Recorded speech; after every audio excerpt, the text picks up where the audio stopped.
That's a Kiwi band called Crash. And back in the 1990s, they were on their way to the big time, having just been signed to Warner Brothers Records and having recorded an album at one of the hottest studios in the country. Now, finally, that record has been released. What happened? Well, here are the two principal band members, vocalist Natasha Taylor and guitarist Mike Carden, to tell us their tale.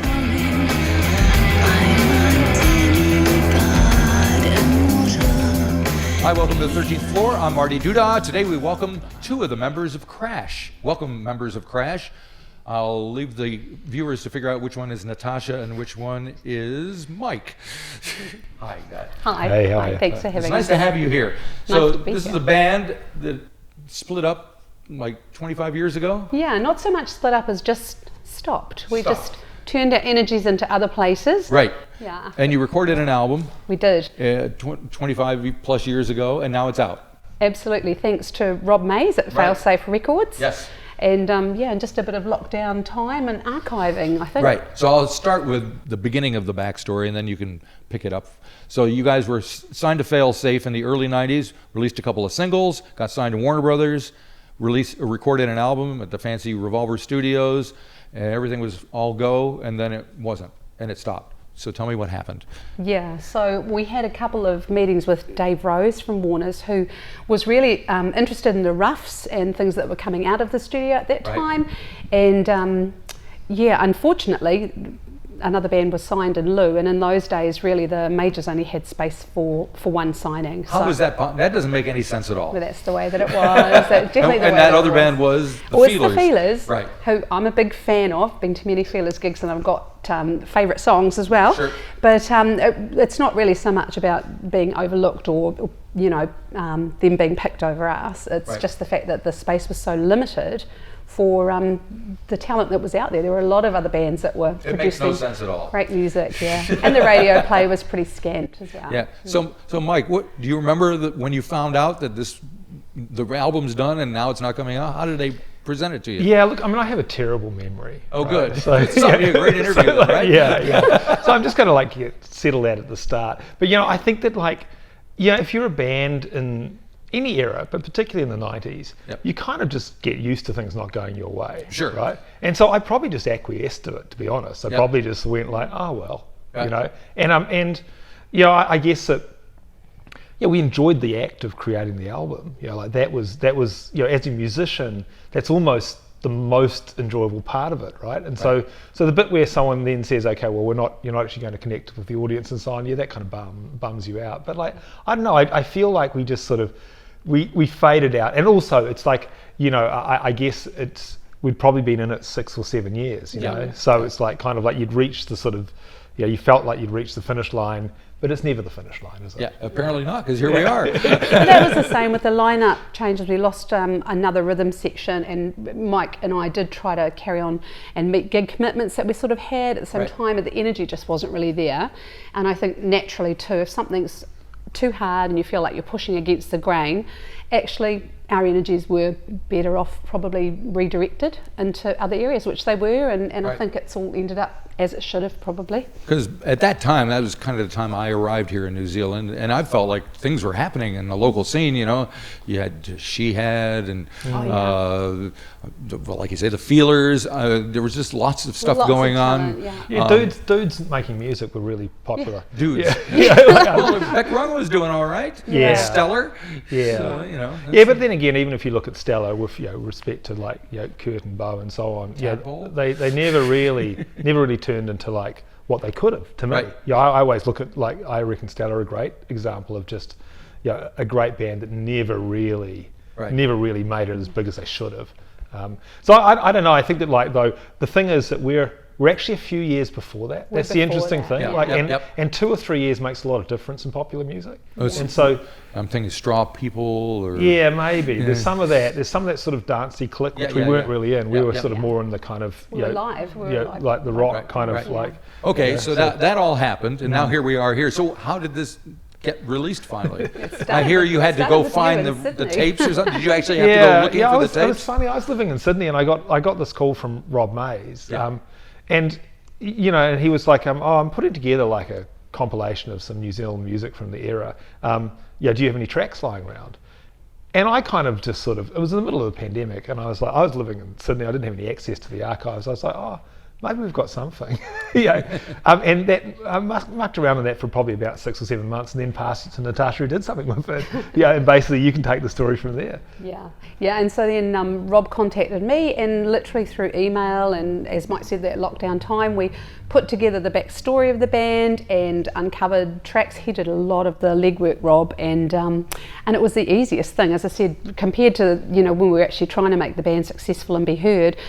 This has been relatively easy because Failsafe just took us under their wing, and they've produced a really beautiful CD package. It's so exciting to hold it, see it, and then hear it. I'm really enjoying it. I think he's done a brilliant job of. And I think the thing is too is when he was in that process, like originally it was like, let's add a few tracks to a compilation. Then he was like, oh, there's a whole friggin' album here. Why don't we release the album? And and some bonus tracks and all of that sort of all of that stuff. So physically, where was the album? You had it, didn't you? I had some things. Had some things. There were things all around the show. I've got the a lot of the clippings and the backstory and the memory that you seem to be missing. But some bits and pieces. But you had some of the masters, right? We had a bunch of masters sitting in a storage room, but like they're DAT masters that trying to find some way of actually playing it was challenging. And Rob managed to get some from the NZ On Air archives. Like there was, it was like an actual exercise, a kind of forensic exercise in trying to find where these tracks were. Yeah. It's amazing because it's not that long ago. It's 25 years, and you figure how hard can it be to? It's like another. Even like the videos we've got. The videos exist, but they're on beta masters. Yep. Good luck. Good luck trying to transfer that somewhere now. Red Velvet we literally can't, but and so Greg's still around, Greg Page, who did Day at the Fair and Castrato with us, and he was a lot of fun to work with as well. But also Rita Luck at APRA was really helpful. We'd done the right thing by our songs and registered our songs with APRA back in the day, so it was just a matter of touching base with. There was a lot of work just to go through and go, God, who was in the band when we did this song? Like, who's playing on this? Like, and of course we did. When we did the sessions at Revolver, it was a real drop-in session too. So we had a lot of people. And there's so it was a pretty hot studio at the time, right? Yeah. So tell me what was it like recording there? What were the sessions like? Yeah, I mean, look, like George was like fabulous to us. Like he really supported us. Like he did us a deal. Like we he gave us room to practice, so we were just sort of down the hall jamming for a long time.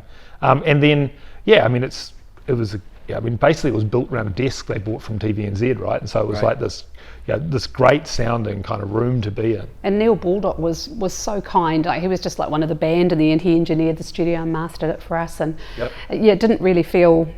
Well, it just felt so comfortable. You forgot that you were in a really flash studio sometimes, except it was just beautiful. The floors, the gorgeous resin floors, and the atmosphere was lovely. We were so lucky. One of the things I love too is that we would come in and we'd recorded a song and Neil would go like, oh yeah, Murray McNabb was down here and he just added some tracks to it. Stuff like that happened all the way through it, right? So it was like it was kind of like it was like a family at Revolver at that point. Yeah, I know, it was a lot of fun. Now you mentioned that Day at the Fair was your favorite song. It's my favourite video. Okay. So tell me. All right. Tell me what you know about the song, the video, whatever you want to talk about.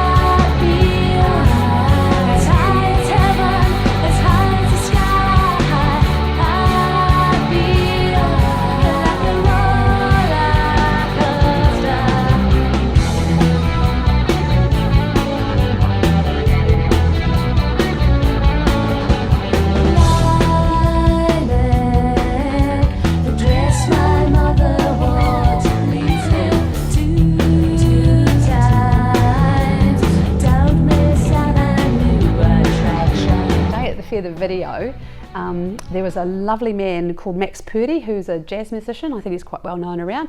He owned Perfect's Mannequins in Sandringham Road, I think they were at the time, and I remember I called in to see him to see if we could use a mannequin for this video storyboard, and he said, hey, just use the whole place. Like, you can use the whole plant factory if you want to.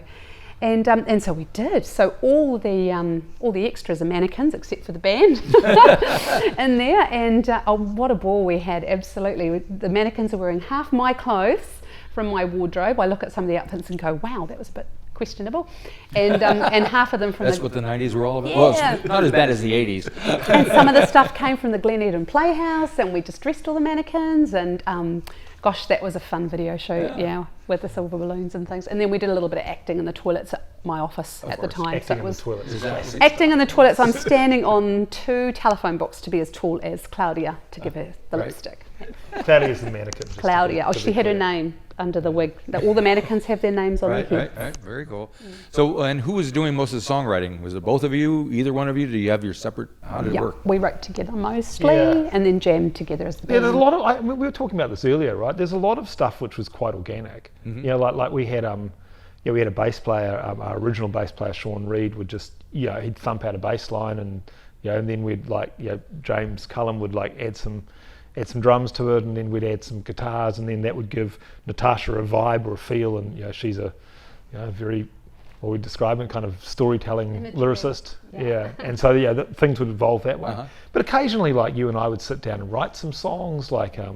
Occasionally you'd come along with a song that you'd bang out poorly on an acoustic guitar. Very poorly. And we'd try and go from there. And there was a lot of different ways of doing it, right? Right. I don't know, I think Sean did start Red Velvet with the bass line, and I think Cliff might also have kicked off that way too, and maybe Grind Girl, but I think it definitely was a collaborative effort, which I hope the credits on the song sort of reflect that to the best of our memory as to who did what on what track, but usually collaboratively. So what happened when you realized that this project was going forward and you had to kind of revisit, remaster, whatever it is? What were your thoughts when you first heard this stuff again? Because I imagine it's been a while. Yeah, it has. Well, I don't really think I thought it was going to happen until I held it in my hand, and Rob had sent through the tracks, but again, you just kind of get used to stuff just not necessarily coming to fruition. It's been really exciting, and I think you said it succinctly as well. It started off being a nice to finish off project, a nice memento. Look, that's great, to spending a bit more time listening to it now and being able to play it and hear it and just realising how much time and energy and love and intent went into the creation of it all. So it's becoming more. The more I listen to it, the more it actually reminded me how important it was to me back then. I think that I haven't listened to it a whole lot, to be fair, which I quite like. So every time I go to it, still feels kind of fresh. And I didn't listen to any of those tracks for 20 something years, right? And so I listen to it partly and I go wow, that's me playing guitar. I sort of sometimes I can't even work out how I played that, let alone if I could play it. But the other part of it I kind of like is I think that at the time, when you're in your 20s writing music and playing in bands, you're kind of locked into this idea of being kind of a rock star. That's what you want to do. That's what making it is, right? Whereas now, it's just entirely about the music. People can, I have no attachment to it other than they're a bunch of great songs. And that's, when I look at other people listening to them and so on, I'm not sort of sitting there going I really want this to hit because I want it to be, I want us to be rock stars. It's just entirely it's nice that people are listening to these songs. Okay. Liking them, So that leads, I was thinking, because you do look like a rock star in the video, I mean, and you're, you guys were. So what was it like for you guys? 1 minute you're a rock guitar god, you're a cool rock chick fronting a band, and then you're not. So what happened?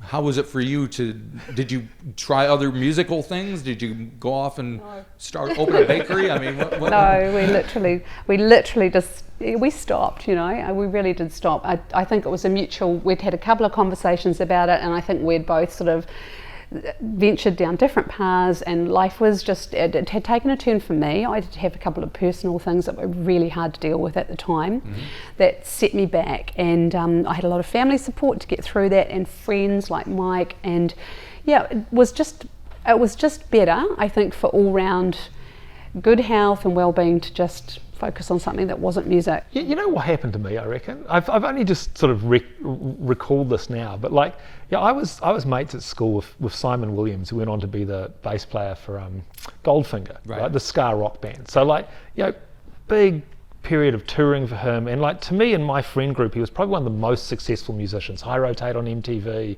etc., etc. And after a few years of touring, he had enough and left to become recruitment consultant, I think, right?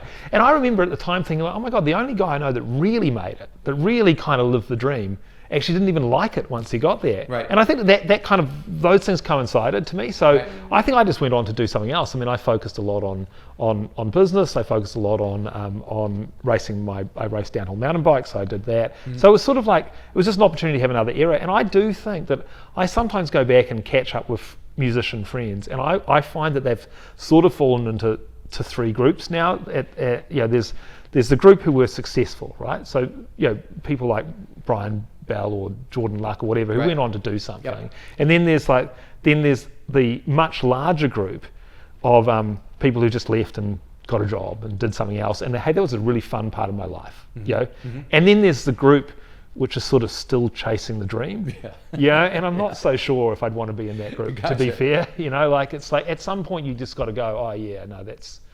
We'll just wait for someone to pull this out of the archives in 25 years' time. All right, so here's a $25,000 question. 90s are very cool these days. Can you imagine getting the band back together, doing a few gigs? I'd have to learn how to play guitar. Well, yeah, of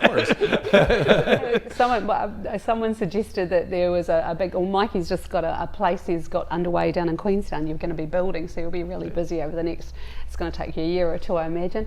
But some sort of reunion gig or something down in Queenstown, but it's not on the cards. Many people have asked it, but oh, good. Well, at least they're asking. That's never say never. You'll hear it first, Marty. If that's going to happen. I do think that, like if we wanted to, we could try and fit into that zeitgeist of the 90s kind of being hot, and we have a story to tell, right? And we have like some great music, and that's kind of cool.